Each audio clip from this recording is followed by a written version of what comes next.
کوئی مصیبت نہیں آتی مگر اللہ کے اذن سے ہی آتی ہے. بس جب کوئی تکلیف آئے یہی سوچ لیں کہ اللہ کا اذن ہے اور اس میں کوئی حکمت ہے, کوئی مصلحت ہے.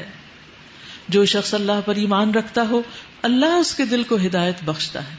عبداللہ بن مسعود نے اس آیت کی تفسیر میں کہا ہے کہ یہ وہ شخص ہے کہ اگر اس پر کوئی مصیبت آ پڑے تو اس پر بھی راضی رہتا ہے اور سمجھتا ہے کہ یہ اللہ ہی کی طرف سے ہے.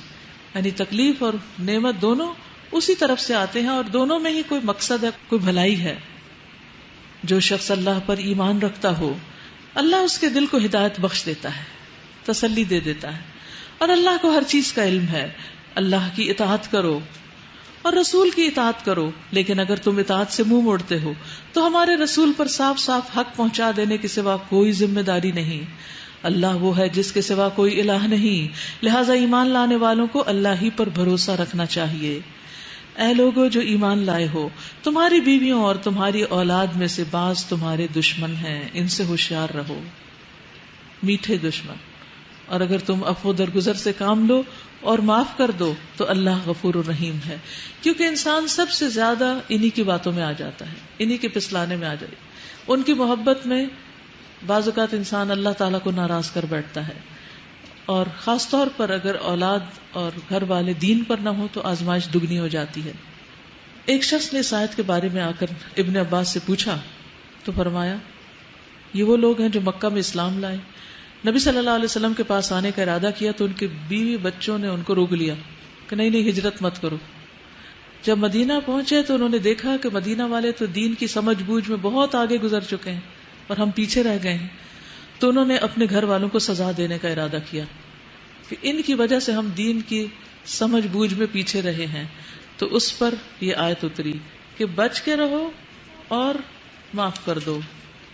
وَإِن تَعْفُوا وَتَصْفَحُوا وَتَغْفِرُوا, جو ہونا تھا ہو چکا, اب ان کو معاف کر دو تو اللہ بھی غفور الرحیم ہے.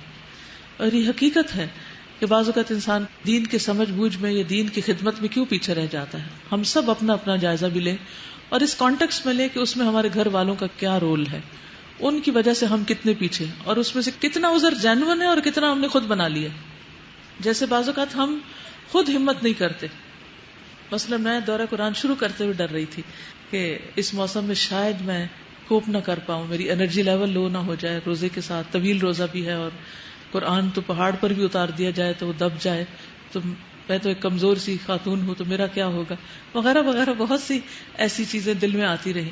لیکن میں نے اپنے آپ کو ایسے تصور میں جیسے چھلانگ لگاتے ہیں نا کہیں, جس طرح چھلانگ لگائی کہ اگر اللہ کا حکم ہے تو کرنا ہی کرنا ہے. اگر ہم یہ دورہ قرآن نہ کرتے تو ہم کیا ویسے روزے میں بہت انرجیٹک رہتے, نہیں, اس میں بھی دنیا کے کام کرتے, بازاروں میں پھرتے یا کہیں اور گھومتے پھرتے تو بھی یہ کمزوری یا تھکاوٹ ہو ہی جاتی. تو قرآن سے تو مزید انرجی ملتی. جتنی دیر تک قرآن کا حصہ ہوتا ہے تو یوں لگتا ہے جیسے کہیں فضا میں پرواز کر رہے ہیں, یعنی ایمان کا لیول بھی بڑھ جاتا ہے اور بے مثال ایک خوشی ہوتی ہے دل کے اندر جتنی دیر قرآن کے ساتھ ایک تعلق ہوتا ہے. تو حقیقت یہ ہے کہ بعض اوقات گھر والوں کی طرف سے بھی رکاوٹ نہیں ہوتی جتنی ہمارے اپنے اندر. یعنی میں اپنے تجربے سے یہ بات کہتی ہوں کہ دین کے جن کاموں میں ہم پیچھے رہ جاتے ہیں اس میں دراصل ہمارا اپنا بھی قصور ہوتا ہے. اور جب انسان اللہ پہ بھروسہ کر لیتا ہے اللہ تعالیٰ ساری چیزوں کو اپنی جگہ پر درست کر دیتا ہے. انما اموالکم واولادکم فتنہ واللہ عندہ اجر عظیم. تمہارے مال اور تمہاری اولاد تو ایک آزمائش ہیں اور اللہ ہی ہے جس کے پاس بڑا اجر ہے. پھر بڑے اجر بڑی قربانیوں کے ساتھ ہی ملتے ہیں نا. لہٰذا جہاں تک تمہارے بس میں ہو اللہ سے ڈرتے رہو اور سنو اور اطاعت کرو اور اپنے مال خرچ کرو, یہ تمہارے ہی لیے بہتر ہے.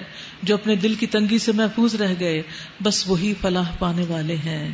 پھر وہی بات آ گئی کہ اصل گھٹن اندر ہوتی ہے, اصل رکاوٹ اندر ہوتی ہے, چاہے کسی کو دینے کا معاملہ, چاہے مال دینے کا یا علم دینے کا یا دین کی کوئی خدمت کرنے کا یا انسانوں کے درمیان صلح کرانے کا یا کسی پہ مال خرچ کرنے کا. اصل مشکل اپنے اندر ہے. اسی لیے اللہ تعالیٰ نے سورۃ الحشر میں کہا کہ اتقوا اللہ ولتنظر نفس ما قدمت لغد واتقوا اللہ, اور پھر سورۃ آل عمران میں بھی فرمایا اتقوا اللہ حق تقاتہ فاتقوا اللہ ما استطعتم واسمعوا واطیعوا وانفقوا خیرا لانفسکم. اللہ سے ڈرو جتنا ڈر سکتے ہو سنو اور اطاعت کرو اور اپنے مال خرچ کرو، یہ تمہارے لیے بہتر ہے. یعنی صدقے کے ذریعے اپنے گناہوں کی کوتاہیوں کی تلافی کرو. جو اپنے دل کی تنگی سے محفوظ رہ گئے بس وہی فلاح پانے والے ہیں.